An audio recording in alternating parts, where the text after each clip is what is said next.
The Kids Football League, which serves the greater Daviess County area, is dedicated to the refreshing concept that kids should come first in sports and it should be fun. Putting together a new youth football league that emphasizes academic success and positive role models requires a lot of hard work. But selecting the ideal role model to represent KFL was easy.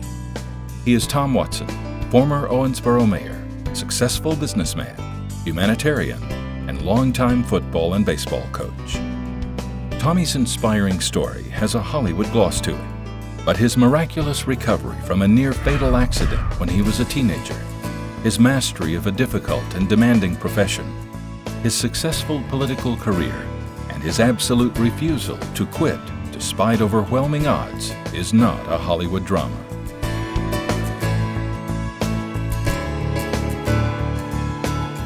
It's a true story that began November 15, 1950, in a blue-collar neighborhood of prowling cats and fluttering newspapers. Tommy and his brother and two sisters lived in a tidy white slate home on Fleming Avenue in Owensboro, Kentucky. The street abounded in green lawns and gleaming flower beds and overflowed with friendly waves from front porches. Tommy's father, Harold, was a truck driver. His mother, Gabby, also worked outside the home. While he has many role models in his life, his parents were his first and foremost. Once Tommy discovered the joy of going barefoot in summer, Fleming Avenue became his kingdom, and his baseball glove the coin of his realm. His neighborhood was filled to the brim with older boys, but that didn't faze Tommy. He figured if you wanted to end up tough in your life, you had to get an early start. Tommy loved sports more than he loved to backtalk his mother when he was certain she wasn't listening. He and his pals had a spirited, pulled-together attitude. In the evenings, they played hide and seek, caught lightning bugs in mason jars, and cut across any neighbor's yard that offered ready access to somewhere else. When we needed a place to play, we'd mow the vacant lot across the street, Tommy says. If the mower quit, we'd take it apart, fix it, and crank it back up. And they always made sure there was a neatly cropped area where they could slide into home plate, the way Jackie Robinson did. Tommy and his friend, Johnny Maglinger, also loved to play ball at nearby Goose Egg Park, a small island of grass that took its name from its distinctive goose egg shape. Goose Egg Park, which today is part of the city's Dogwood Azalea Trail, became Yankee Stadium each time the dreamy-eyed boys got together. Standard baseball equipment was not part of their game. Instead, they used a perforated practice golf ball for the horsehide and a thin-handled broomstick for a bat. Tommy believes his success as a batter can be traced back to Goose Egg Park, where he tried to hit an egg-sized golf ball with a broomstick no thicker than a stick of gum. Nothing came easy for Tommy, except effort. And after a tragic mishap nearly cost him his life, he proved the Watson-style effort could produce some amazing results. On the morning of September 15, 1970, exactly 2 months shy of his 20th birthday, Tommy was on the job at a construction site in Bowling Green, Kentucky. As he was driving a bulldozer onto a lowboy trailer, the dozer flipped over on him. Tommy lay on the ground, gravely injured. He sustained 12 broken ribs and multiple other wounds, including a fractured pelvis and a punctured lung. Tommy's right leg was crushed at the knee. Doctors gave him little hope of surviving. Because of his unrelenting pain in the days to come, there were times when Tommy was unsure if he could go on. But after 77 days in the hospital, which included a heroic battle against a medically acquired addiction to painkillers, he was transported back to Owensboro. Tommy lost more than 100 pounds during his ordeal in the hospital, but once home, his mom's home cooking accelerated his recovery. Having a need for his own prosthesis from the accident, Tommy became interested in the procedures that enable those with missing limbs to live a fuller life. So in 1972, with little money and no insurance, Tommy packed everything he owned in his Ford LTD and drove to Nashville to learn how to fabricate and custom-fit artificial limbs and orthopedic braces. After struggling in Nashville for 18 months under the supervision of an unsympathetic instructor, Tommy was rescued by Ronnie Snell. Ronnie was the grandson of Pop Snell, who founded Snell's Artificial Limbs, Braces, and Trusses in Memphis in 1911. Ronnie Snell, who died in 2003, became Tommy's employer, mentor, and surrogate father, and they spent many enjoyable afternoons fishing and playing golf together. Snell's philosophy was plain. He said if you treat a patient right, they'd be back. I live by his advice, Tommy says. Ronnie taught me the right way to do business. Tommy worked for Ronnie Snell for almost 3 years before opening Tom Watson's Prosthetics and Orthotics Lab in 1980. When Tommy began his coaching career in the summer of 1969, he already had compiled an impressive career as an all-star in both Little League and Babe Ruth League.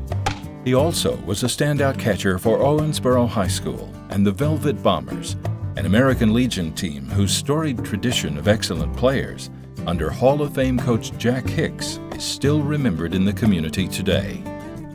While Tommy modestly claims he couldn't run a lick, he was an excellent batter, consistently finishing among the top hitters on teams for which he played. Regardless of the caliber of the opponent or the weather conditions on the field, each time Tommy laced up his cleats, he played with the same determination and unwavering fire. The fact he had to earn his way onto teams loaded with above-average talent only stoked his competitive spirit. By 1971, Tommy's baseball credentials were well established. That same year, Owensboro businessman Andy Anderson was looking for a coach for his son Eric's team at Southern Little League. Anderson asked Tommy to join up. Tommy agreed, but quickly laid down his marker. He asked if his team could practice 7 days a week, although never on Mother's Day. Anderson agreed. In 1972, a phone call from former St. Louis Cardinals outfielder and Kentucky sports legend Corky Withrow would launch Tommy's football career. Corky wanted Tommy to help with his Pop Warner team, and Tommy thought the chance to work with a stable of miniature Joe Namaths and Mean Joe Greens was simply too good to pass up. Tommy was always being invited to coach somewhere.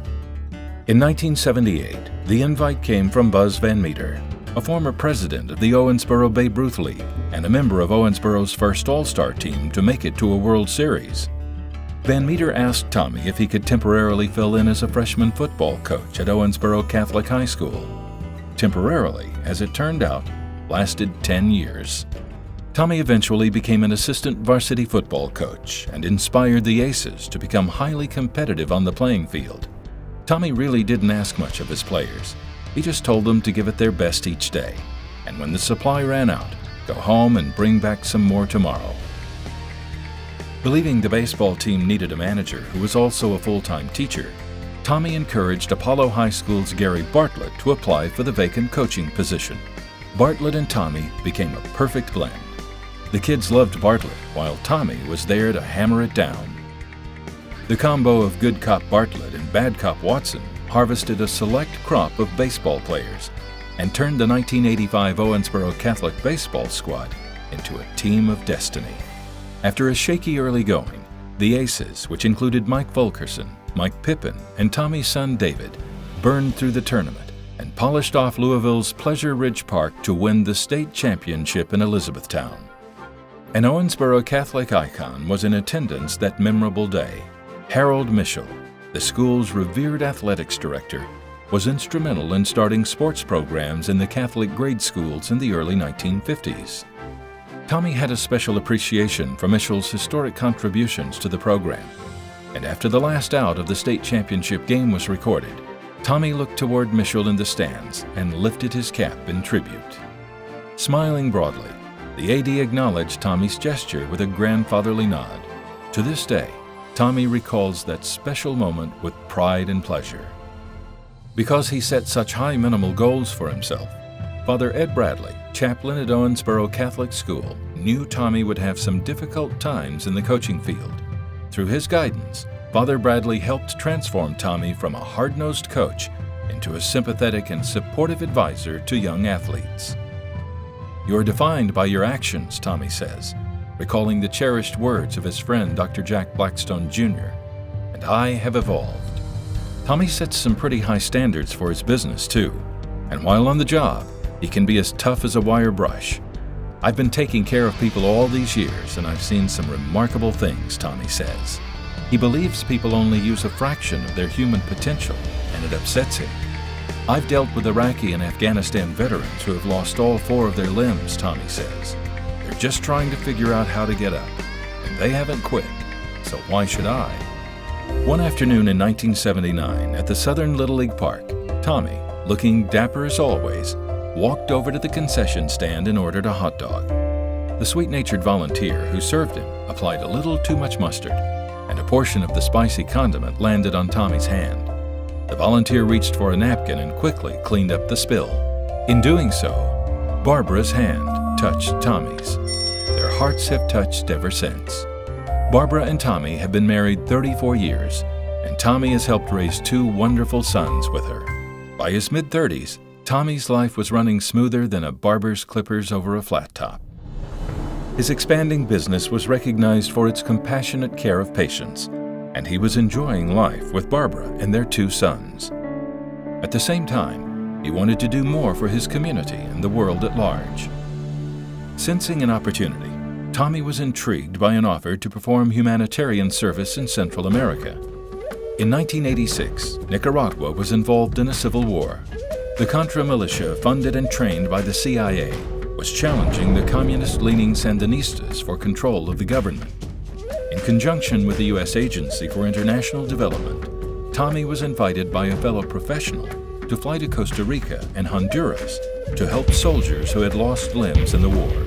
It didn't matter to Tommy for which side the victim fought.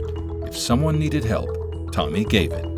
Working in a sweltering jungle under primitive medical conditions and limited resources, Tommy was overwhelmed by the gratitude of the people he helped. Some were soldiers, while others were farmers who had lost the physical ability to farm. Tommy and a sparse staff measured, prepared, and built casts and fitted more than 40 patients in less than 2 weeks. Tommy said it was a miracle how successful his mission was. But his 18-year-old Honduran interpreter said Tommy was the real miracle.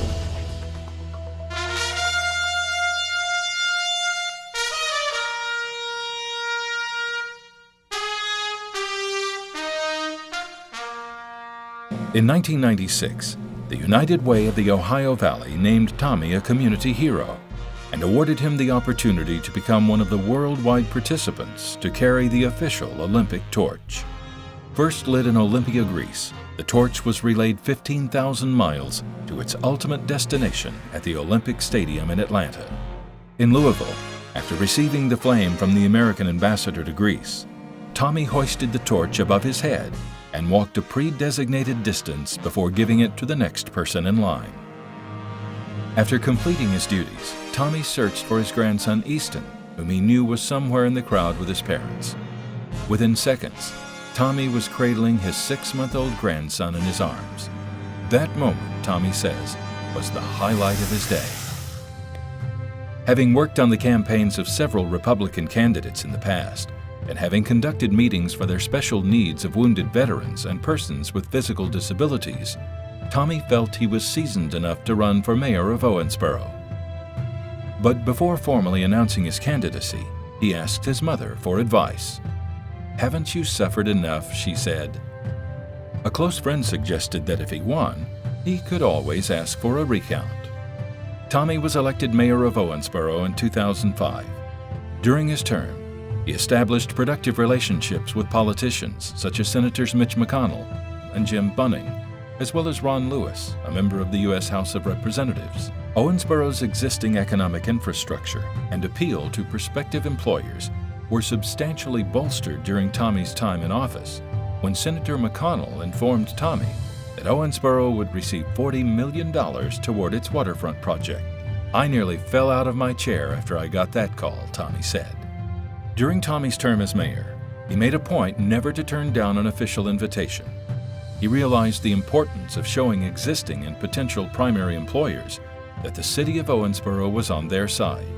The push for the downtown development, the major renovation and expansion of Smothers Park and English Park with its 21st century boat dock, the success of the Commerce Center, and his focus on promoting a local entrepreneurial spirit are representative of Tommy's steadfast dedication to and belief in Owensboro's future. Since completing his term as mayor in 2009, Tommy has remained busy with his steadily growing business and his extensive work for charities. Tommy is especially responsive to the needs of children with disabilities. Providing expert care for these amazingly resilient young people has been one of the real joys of his professional career. Having reached the age of 62, Tommy's life has come full circle. From a dynamo of energy running pell-mell through his neighborhood, to running for and being elected mayor of Owensboro.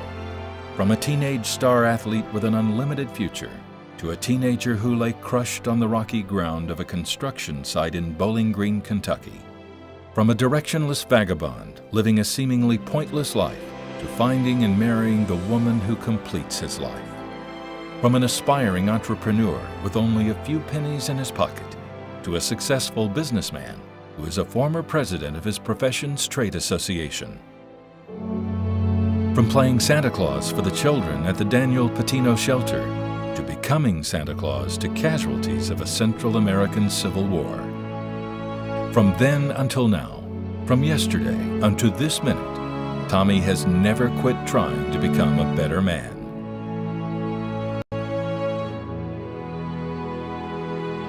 Given his remarkable story, Owensboro businessman and entrepreneur Travis Cheney pleaded with Tommy to get involved with the fun-oriented Kids Football League program. When one considers that the mission of the Kids Football League is to foster and support leadership skills and promote good citizenship, it's clear that Tommy Watson's willingness to serve others makes him the ideal Pied Piper to carry the KFL banner. This time, before making his decision, Tommy didn't have to call his mom for advice. He knew she would be with him. "You become who you hang with," a friend once told Tommy. And Tommy, for all his world travels, professional honors, and his athletic and humanitarian accomplishments, has always wanted to hang with the kids. As a founding committee member of the Kids Football League, Thomas Hart Watson has returned to a place he never actually left. Because at heart, he will always be a kid.